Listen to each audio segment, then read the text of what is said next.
ভাবুন তো একবার, আপনি রাস্তার মাঝখানে পড়ে গেছেন। আপনার পা থেকে রক্ত ঝরছে, চোখে জল আর গলায় কাঁপুনি।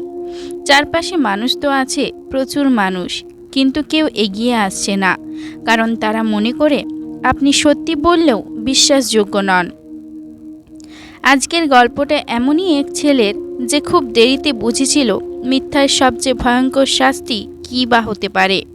চলুন গল্পটি শুরু করা যাক। শান্তিপুর নামে একটি ছোট্ট গ্রাম ছিল, না খুব ধনী না খুব গরিব, কিন্তু মানুষের মনে ছিল প্রত্যেকের প্রতি বিশ্বাস।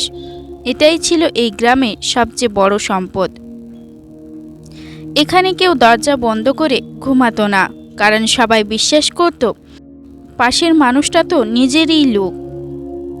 এই গ্রামেই থাকতো রতন নামে এক ছোট্ট ছেলে। বয়স খুব বেশি না, ওই 15 হবে। চুপচাপ স্বভাবের ছেলে ছিল। বড়দের সামনে মাথা নিচু করে কথা বলতো।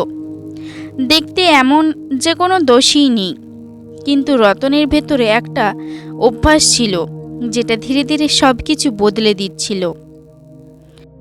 রতন বড় কোনো মিথ্যা দিয়ে শুরু করেনি। সব মিথ্যাই ছিল তার ছোট্ট ছোট্ট।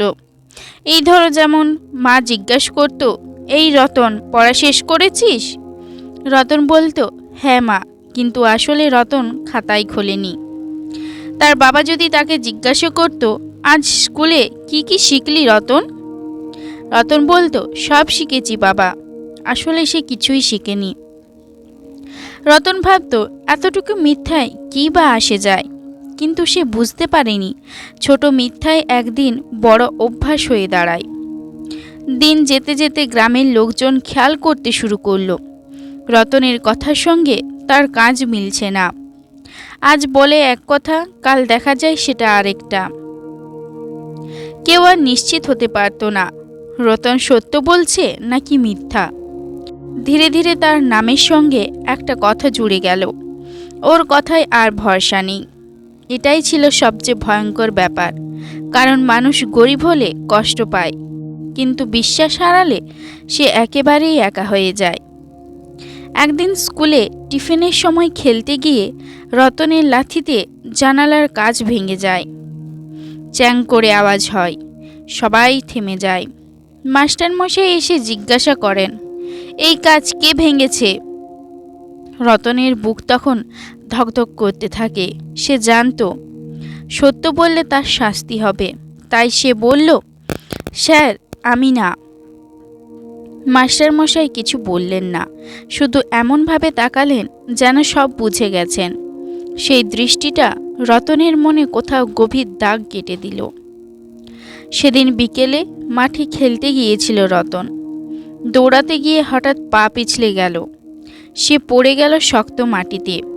পায়ে ভীষণ ব্যথা, তার পা থেকে ঝরঝর করে রক্ত বেরোচ্ছে।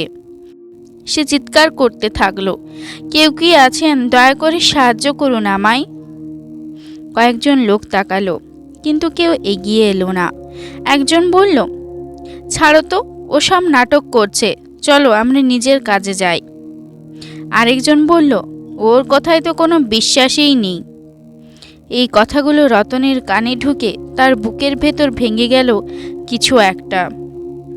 সে বুঝল আজ সে সত্য বলছে, কিন্তু গতকালের মিথ্যাগুলো আজ তাকে একা করে দিয়েছে। কষ্টে কষ্টে বাড়ি ফিরল রতন। সব শুনে মা কিছুক্ষণ চুপ করে রইলেন।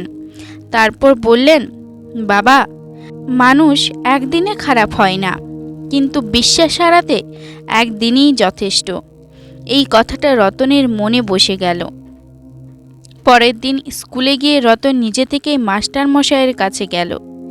মাথা নিচু করে বলল, স্যার, জানালার কাজটা আমিই ভেঙেছিলাম।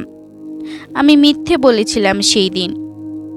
রতনের শাস্তি হলো, কিন্তু রতনের মনটা যেন হালকা হয়ে গেল, কারণ সে প্রথমবার ভয়কে হারিয়ে সত্য বলেছিল।